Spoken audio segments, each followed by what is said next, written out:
So hello and welcome to Blood on the Tamesis recap chats. So this is the fourth one of these that we're doing, and for those of you who've listened to the others, you will know that this is really about the fact that because of the kind of ongoing apocalypse, there has been a much bigger gap between season 2 and season 3 than we normally have, and it's a chance for us to kind of remind ourselves what we were doing and hopefully also refresh your memory at the same time. So as I say, Lane is with us this time, so hi Lane. Hello. um, so I this is, woke up about 20 minutes ago. so sort of even as the dreams are fading, we're going to jump straight in to talk about Joanne. So Joanne had quite a lot going on in season 2. So if you That's can, definitely one way to put it, yeah. so if you can sort of shake your sleep-fogged brain a little bit and see what you can, if you can give us a sort of a picture of where she's at the moment.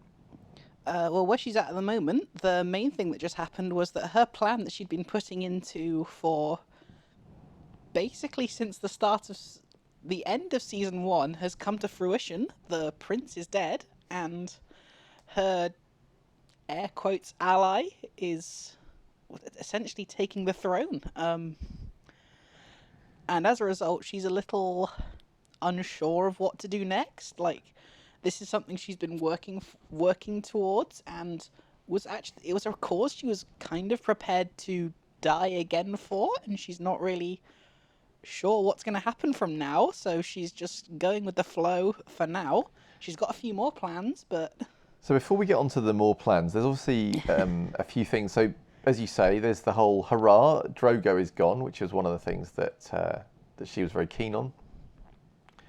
We've also, of course, had the restoration of the Toreador's status in Oxfordshire, which was another fairly major, I guess, thing on her to-do list, yep. which has been ticked. Might be not for her sake though. It was kind of a side effect, if you want to put it that way.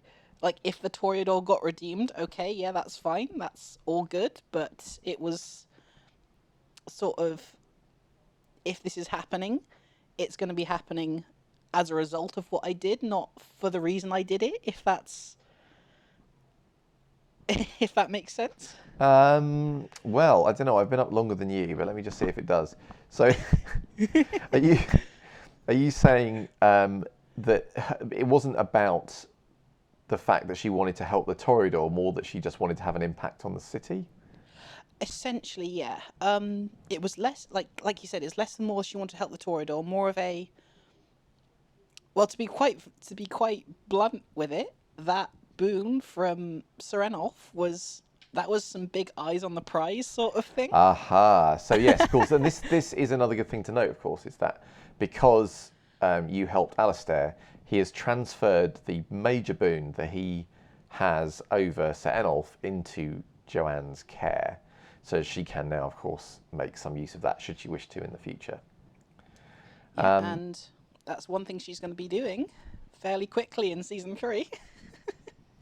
So, do you have any ideas of what you might cash that boon in for? Well, she's only got one idea in her head, and she wants to cash that in for protection for August for life, to make Ah, sure that yes. she never gets sucked into this world or involved with it in any way. Gotcha. Okay. And her thinking for it is, this is an elder. This is someone who has ridiculous amounts of pull in and out of the mortal world. So this Yeah. is something trivial for him to do, but something major to her.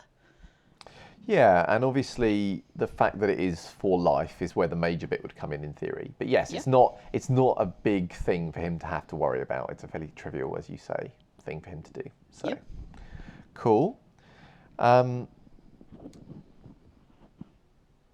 There was one other thing that happened, I think, towards the end of season 2, which was that Jeffrey nearly met with a horrible accident,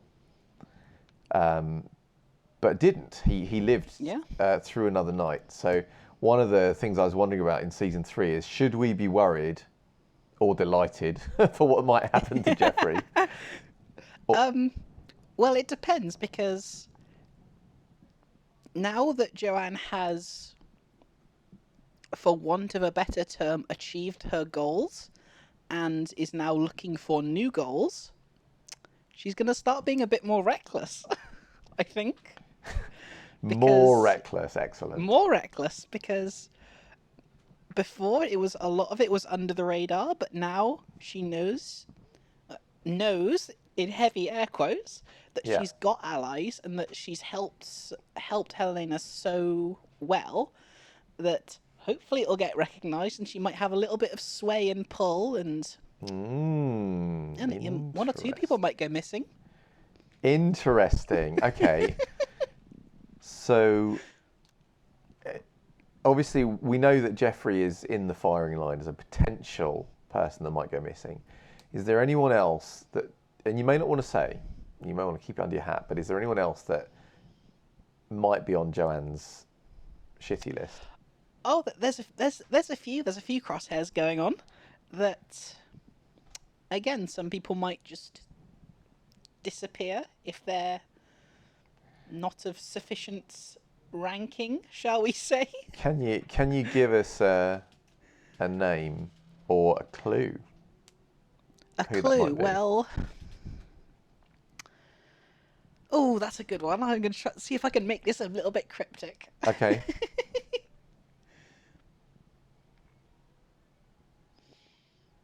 No, I don't think I can make it cryptic, and make it cryptic enough without really just openly saying it. So I'm going to keep it under my hat for now. All right, you're going to keep it a secret. Okay. Yeah. So what I'm taking from this, obviously, is that Joanne has had a couple of wins towards the end of season 2, and she's emboldened by these wins, and she's intending to make some strides into season 3. Oh, absolutely. Just because you're clever doesn't mean you're not stupid. And I think everybody likes to see a little bit of stupid from the players. Exactly. So. We haven't been enough of a disaster coterie yet. Well, disaster coterie was very much a thing from Blood on the Thames, because we were a disaster coterie back then. But I feel like this coterie has been less of a disaster. They've been a little bit more sensible. But you're suggesting maybe that we're going to flip this on its head in season 3 and possibly hold my beer. Here I go. Yeah, it depends on how much the dice like me, I guess. Yes, indeed. All right, cool. So for those of you listening along, if you are wanting to find out exactly who Lane is going to go after, or I should say Joanne is going to go after, and whether the dice are going to come up for her or not, then season 3 begins on the 29th of June. So do come and join us there for fun and frolics. And thanks very much, Lane, for coming along for the chat. Fun and frolics isn't exactly how I describe it, but yeah. A game of personal fun and frolics, or storytelling horror, one of the two. All right. Well, thank you very much. Bye. See you all soon.